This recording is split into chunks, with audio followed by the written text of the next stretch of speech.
Ignition sequence start. 6, 5, 4, 3, 2, 1, 0. Liftoff. We have a liftoff.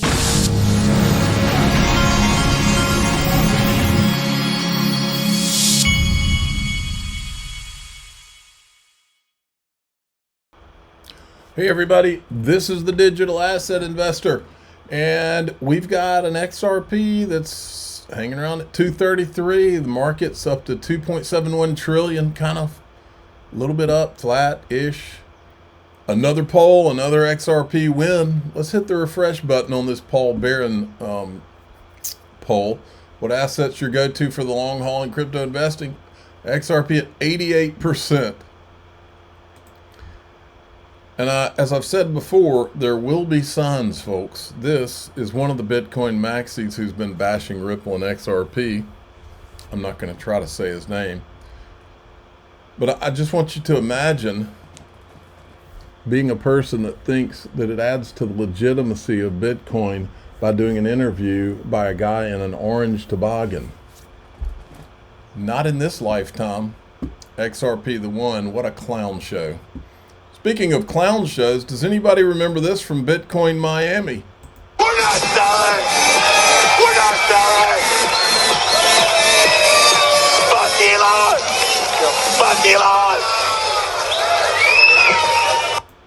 That was back when Elon Musk was talking about Dogecoin all the time. Anytime anything starts to rise and Bitcoin loses the attention, they begin the attack. That's why they've been attacking XRP. I'll show you here in one. Actually, I'll go ahead and show you. This is why. XRP, not Bitcoin, not Ethereum, not Solana. On the year, XRP is up 270.8%. Bitcoin, 22. Ethereum has lost, minus 48. Solana, minus 29. And yet CNBC only mentions those three and never talks about XRP. Not a coincidence. Buying more Bitcoin, nothing else to buy anyways. And then Uptown Saul chimes in and says, actually, XRP is the crown jewel. Donald Trump today, our economy will boom like never before. I think that this guy, anybody that was around during the first Trump administration knows it did boom, and it'll do it again. Trump's setting the stage for a massive boom, folks. People are trying to scare everybody, tariffs and all that. Trump has entered tariff negotiations, is what Trump has done. Remember, this guy is art of the deal. Now, Matt Hogan from Bitwise tells us what's coming, okay? This is why what he's got in these two videos I'm going to show you is why I continue to accumulate XRP, even if he says Bitcoin. The real opportunity is in these digital assets that have not had a regulatory monopoly like Bitcoin has, folks. Make no mistake. Retail sentiment in crypto is at its lowest level in multiple years. There's actually despair in retail crypto because Ethereum's only up 2% over the last year, and that's a disaster. But for long-term investors, it gives them a window to allocate to the space before prices run away. I do think we'll work up in 2 to 4 years, and crypto will be a $10 trillion market, and people will wonder what happened. In 4 years, I think we're looking at more like 20 plus trillion. But for the time being, this disconnect between impatience and the reality of DC is creating opportunity for investors, and I think that's pretty exciting. Exactly. And just we're living through opportunity right now. Just put that into context. If you think crypto is going to be a $10 trillion market, today it's around 3. That's right. So you're talking about a 3x increase over the next 5-10 years. Even sooner than that. I think within the next couple of years. I think it's a couple of years and 20 trillion. I think it's if you think about how much progress crypto made over the last 4 years, going from sub-trillion to about $3 trillion, despite this massive headwind. And then you turn it not just neutral, but to a tailwind. I think we could get to that $10 trillion level within the next 4 years. I think that's totally within frame. Okay, here's the other video of him I want to just... What that tells me, again, is this is a multi-year bull market. The other thing I would call out, you mentioned $70 trillion. I think those people are eventually going to have 5% of their portfolios in crypto. That's $3.5 trillion. That's more than the total market cap today. Think about that much money trying to flood into this space, right? I think that's what you're going to see.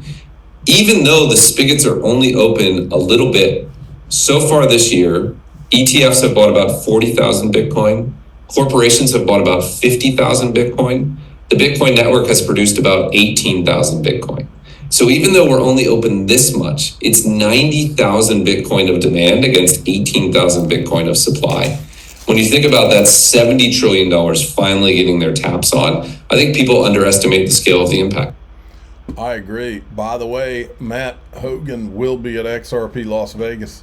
To get your ticket, discount tickets, and discount MGM Grand Rooms, go to xrplasvegas.com. Matt Hogan will be there along with David Schwartz, Brad Garlinghouse. You got a whole lineup. Chris Giancarlo, John Deaton will be there. I mean, there's a lot of folks. There's gold people that are going to be there. Lynette Zhang will be there again. What's his name? Drawing a blank on his name. The Miles Franklin guy will be there. Andy Scheckman. Okay, moving along. Here's Tim Draper on his price prediction for Bitcoin.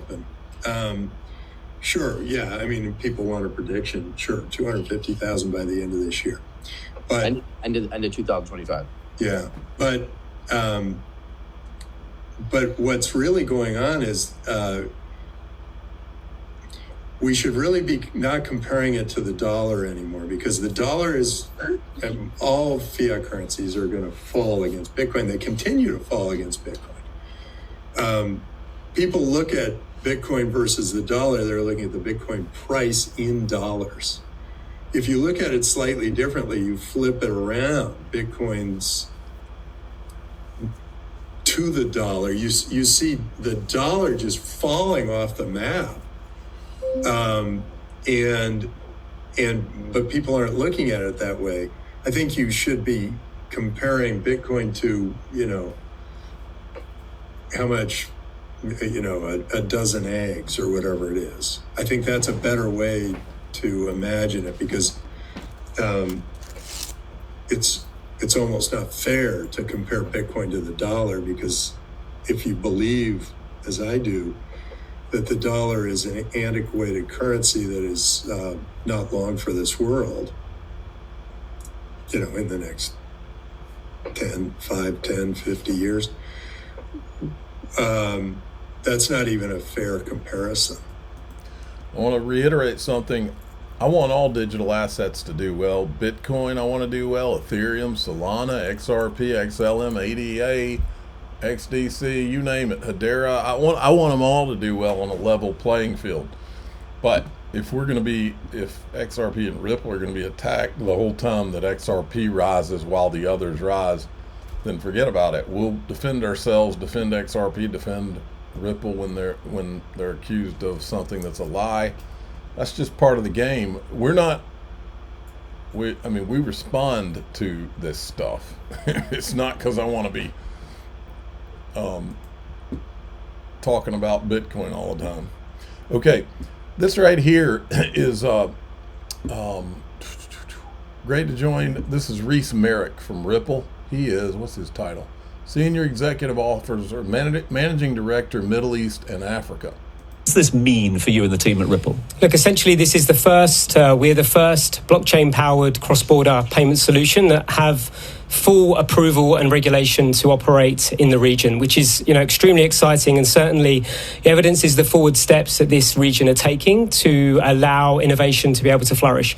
So what does that mean? That means that we're able to service FIs, payment service providers, exchange houses, and other corporates to be able to utilize blockchain and crypto with their cross-border settlement. And, being one of the largest hubs for cross-border settlement, we see a huge amount of interest there.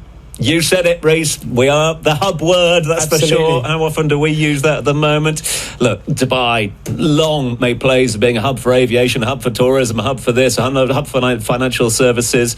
A hub for blockchain at the moment, the UAE and Dubai, is that something we're seeing? Absolutely. I think, we've seen so many advancements when it comes to regulation in this region, which first and foremost allows businesses, both international and kind of startups in the region, to operate and build products with clarity. And, that certainly lacks in other jurisdictions. So what does that mean? That means that, the UAE is attracting a lot of talent. It's attracting a lot of international businesses. Ripple are a global business, but we're really planting the flag in the UAE because we have that level of support from top down in the region. Blockchain is not new. I don't need to tell you that. You've been very much invested in it for a long, long time. But it might be new to a number of listeners and viewers. It's becoming a lot more mainstream for us at the moment. How is it perceived in the financial sector at the moment? Is that evolution at the moment? And what is the UAE doing for its reputational play in the financial sector as a whole at the moment? Look, I've been in the industry and working for Ripple for 7 years now. I can tell you, 7 years ago when I was in London meeting with large FIs, big multinational banks, that the topic of conversation is very different to what we see today, right? People are looking at ways to implement blockchain and crypto technology into their offerings. And really, I think that is an advancement in, the sector. That's a lot of institutional interest that's coming into the market, and there's a lot more confidence with regulation that allows them to operate in this space. So, the UAE has certainly played its part from a regulatory perspective to enable more interest, and I think we're going to see a flurry of large institutions really kind of adopting this technology. Yeah, it's so interesting you mentioned regulation there. No shortage of efforts being applied by the UAE and the Dubai authorities into regulation of the sector.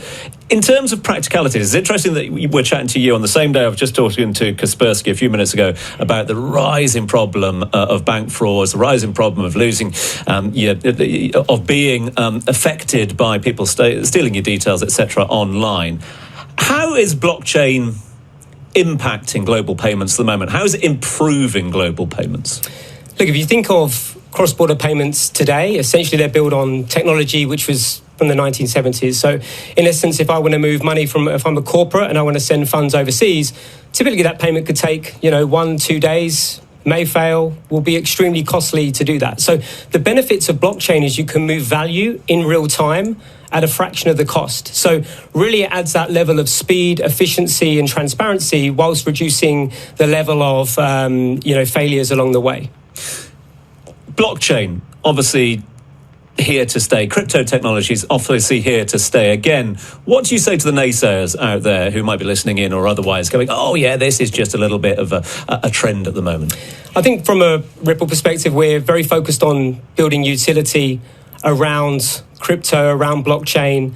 I think that from our perspective, it's about education. Recently we partnered with the NYU Abu Dhabi, where we basically have a blockchain for business strategies leadership course for financial leaders to really understand the benefits of the blockchain technology, how crypto and more broadly digital assets can really kind of aid their businesses. But it is a level of education, right, that is needed. And then there is certain areas where they can see the benefits and be able to implement them processes into their offering. In terms of that education as well, I mean, I know that you and the team have worked closely with DIFC, the Innovation Hub, and moving things forward as well. Is that key to getting the message across, to educate from as early as possible? Absolutely. Yeah. I think, there's a ton of interest, but often, where do people go to find out all this information? They can go online, but what we want to be able to do is nurture developers to be able to really kind of show them the benefits and what they're building. And our partnership with the DIFC Innovation Hub is part of an accelerator program, because you can have a great idea to build on a blockchain and the XRP ledger, but then how do you build that into a business? And really that's kind of what we believe is the missing step. So having that support, that mentorship, that, hey, if I need a regulation, where do I need to go and get that? We found that our partnership with the DIFC Innovation Hub has really kind of accelerated that level of interest and level of growth in the region.